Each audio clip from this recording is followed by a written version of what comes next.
sis? Hey man, you've been doing it out here in community. And one thing I want to say, Tame was on last week and we talked a bit about, Sankofa Theater. I know they just had their year anniversary celebration last night. Glad that you were able to make it here because that was like 11 p.m. to 4 a.m. and y'all were not kidding. But one of the things that we talked about when she was here last week was the community events that are taking place at Sankofa Theater on Thursdays, which I know you and she are heading up. I love to be involved and engage with y'all, but I witnessed it myself. There was a room full of people, you guys, and when we went around the room, a lot of folks were like, "I'm here because Elijah invited me. I'm here because bro called me up. I'm here because Elijah said I should be here." The ideas that you've really embed yourself in the community is tried and true, brother. And I'm so proud of you. Tell us a bit about why you do this form of community building work. Absolutely. So pretty much, that conversation was ultimately what I do in community, which is, restorative justice, talking about community, how we can keep ourselves accountable to one another. And also what's the solutions, right? A lot of times people don't really, they talk about the negatives, they talk about what's going on in their community and what's going wrong in their communities. However, we need more people to talk about how they can be a part of the solutions. Hey, I love that. It's my moniker here, right? And at the end of the day, I'm always encouraging people because the more of us who are doing that, the better our world becomes. But you really are an example of that. And for those who don't know, what you do and what Africatown Community Land Trust is, tell us a bit about the nexus there because you were already in community as a business owner, multiple business owner, right? Multi-business owner, but you also have been like, nah, man, I need to give back to my community. Just tell us a bit about your history that got you into the position with ACLT. Absolutely. Well, I want to say that really first and foremost, it started with being, on Third and Pine, doing street feeding with my church, right, growing up. And so really ultimately watching my mother and, my uncles and aunties, lead that life of servitude and serving our community was first and foremost what ingrained me. And then ultimately, seeing the wrongs within our community, experiencing a lot of things in my community happen that I was like, you know what, I need to be a part of the change, right? And so being a young 16, 17, 18-year-old activist and getting into just different things in my school and having different leaders in the community that reached out and really took me underneath their wing and showed me the way. And so one of those leaders was White King Garrett, and ultimately connected me to Mastermind Mondays, which is an entrepreneurial really cultivation group, right, where through Black Dot, where we, I was able to cultivate my entrepreneurial skills, start multiple businesses, and have a lot of success within that. And ultimately got my start with Africatown.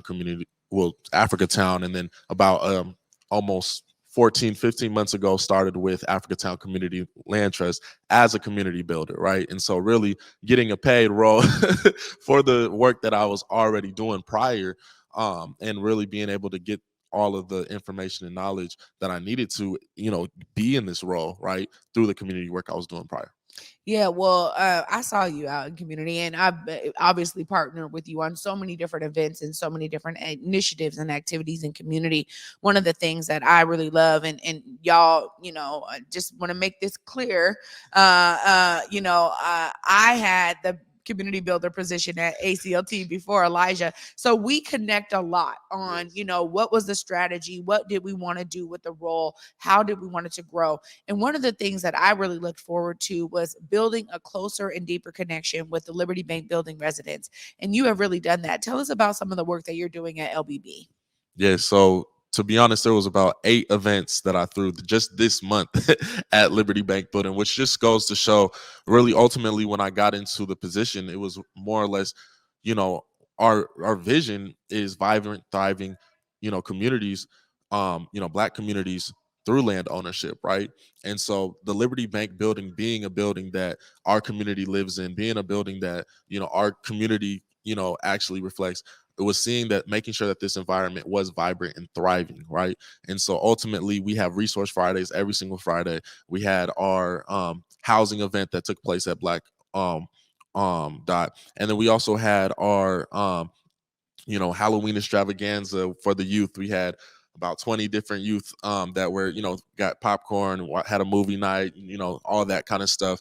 And ultimately, we also had a, chicken and waffles, right? Every single second, Tuesday is chicken and waffles in the building, and really just ultimately, bringing community together, and making sure that it's a safe place that, community members can come and be a part. If there is a problem in their community, they can be the one that, you know, are empowered through those processes and those opportunities to share those times with community and say, hey, I want to be a change maker. I want to be a leader within my community. How can I get involved? Or I'm already involved and I'm going to, speak on things that I feel like, need to be changed, or I want to input into the community. Yeah, I think that is so important. When we talk about folks being a part of the solution, sometimes they just need the opportunity to do so. And so bringing it to their front door, it's like, hey, it's right here for you, right? So it makes it accessible for people to tap in that regard. And I think we have to really be, intentional in how we bring these kind of solutions to community, because it has to be also something that they have the opportunity to shape. Right. So it's not like, oh, we got the answers, we're going to bring them right to you. It's more like, I'm building relationships so that we can figure out what the best things are for this space. And I've seen you do that in a real intentional way. And that's something that now, with as Africatown builds more institutions and spaces, I know that same energy and influence is happening at the William Grose Center. And you guys have an event that's coming up today. I just want you to talk about, how you see the William Grose Center as building upon Africatown Community Land Trust whole legacy that they are building in the community. When you talk about thriving Black communities, how do you see the William Grose Center fitting into that? Yes, ultimately, I see it as an innovation center, the innovation center that it is, right? As I said, prior, coming into Africatown, coming into, Black Dot was something that was able to cultivate me as a youth, being able to see other, not just entrepreneurs, but Black entrepreneurs as a Black man showed me that it was possible, right? And just being able to be around and have access to different local Black entrepreneurs that I can ask questions. If I wanted to ask them about taxes, I could ask them about taxes. If I wanted to ask them about those things, and being that the William Grose Center is an innovation center through, computer science, commercial and filmmaking, and entrepreneurial, those three pipelines, right, are pivotal to our community to be able to be successful, economically successful, within their industries. And, the opportunities that we are, creating through the William Grove Center is not just, teaching skills and, whatnot. We are partnering with Microsoft, Salesforce, some of the leading, organizations and companies out there that are the companies to be a part of, and literally making sure that there's equitable opportunities that our community is going to be able to get after they get the training, after they get the resources. And one thing I got to give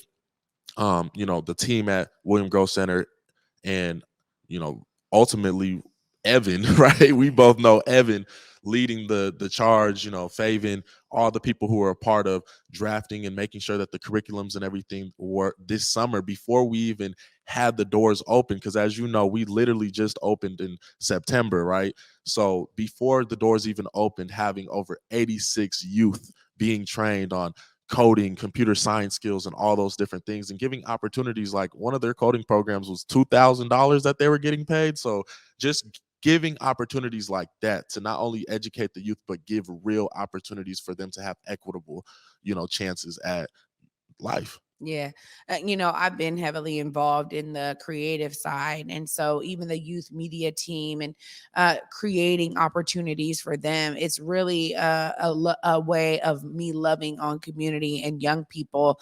And, having this platform, I understand that there's a need for me to always be connected to the community. And so I love that you said that. Obviously, William Grose Center is going to be doing some phenomenal things, already has, as you said. Yes, huge shout out to Evan, because Evan has been so relentless in seeking these opportunities for young people to be engaged and involved.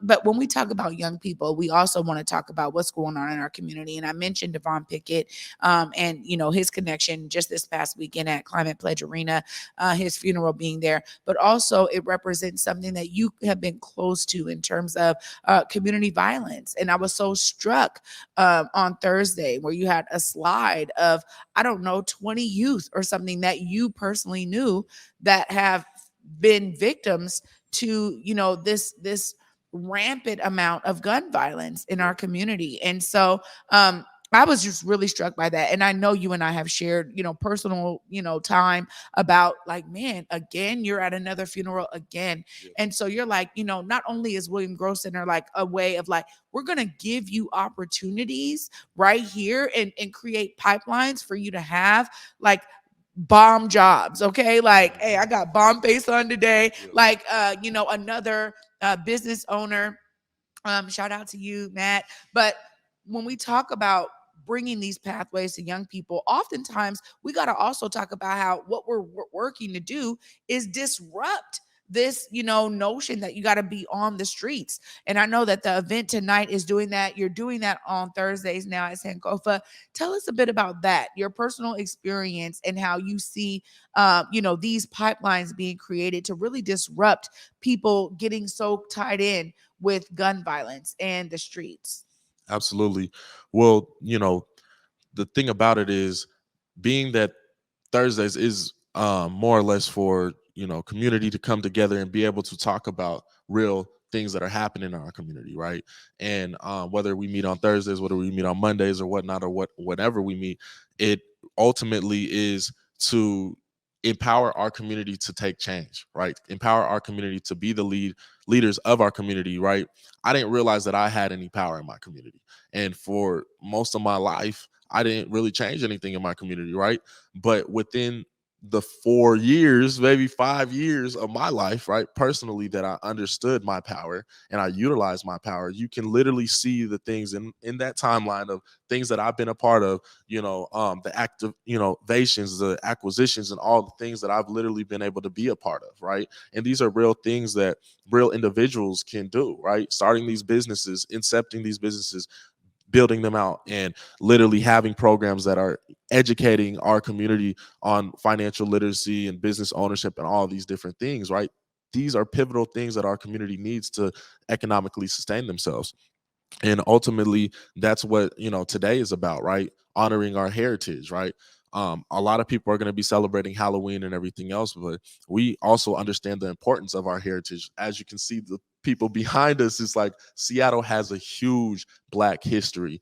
And growing up in the Seattle school districts and growing up in the history that we've been taught, a lot of us have not been taught the rich Black Seattle history, right? And being able to have our youth be able to come to the William Grose Center and learn about their history, learn about William Grose and how he was a pioneer, how he was able to work his way from the ground up to being able to own hotels and businesses and buy 12 acres of land so that the Black community could and put it on his own community, right? Put it on his whole community, right? Those are the types of conversations that I continuously encourage and make sure that everyone is a part of. And so one of those things is, if you are a community member out there and you want to be a part of our programs or resources, or even any of the conversations that me, myself, Elijah as the community member has, or versus Elijah as the community builder with Africatown Community Land Trust, you can literally find us at Africatown Community Land Trust.org, or you can reach out to me at Africatown, or Elijah at AfricatownLandTrust.org. And then if you're trying to, just hit me up as a community member, you might just say, hey, you want, some connection to resources, or me as a business owner, or anything else, you can hit me up at Elijah L. Lewis Financial dot or at gmail.com. Yeah, you're doing so many great things. Shout out to you. Make sure folks know how to catch up with this amazing event called Harvest Our Heritage tonight at William Grose Center. Absolutely. So pretty much, if they're trying to come down to Harvest Our Heritage, pretty much it's going to be for all community members, engaging the youth in particularly. And it's from 3 to 6. It's going to be on 23rd and Yesler at the William Grose Center. And you can just check us out. Like I said, if you want to find out more information about the William Grose Center, the history, or anything else, check us out at africatownlandtrust.org. Amazing. Elijah L. Lewis, shout out to you and all the great things you're doing in community, brother. Thank you, sister. Much love. All right.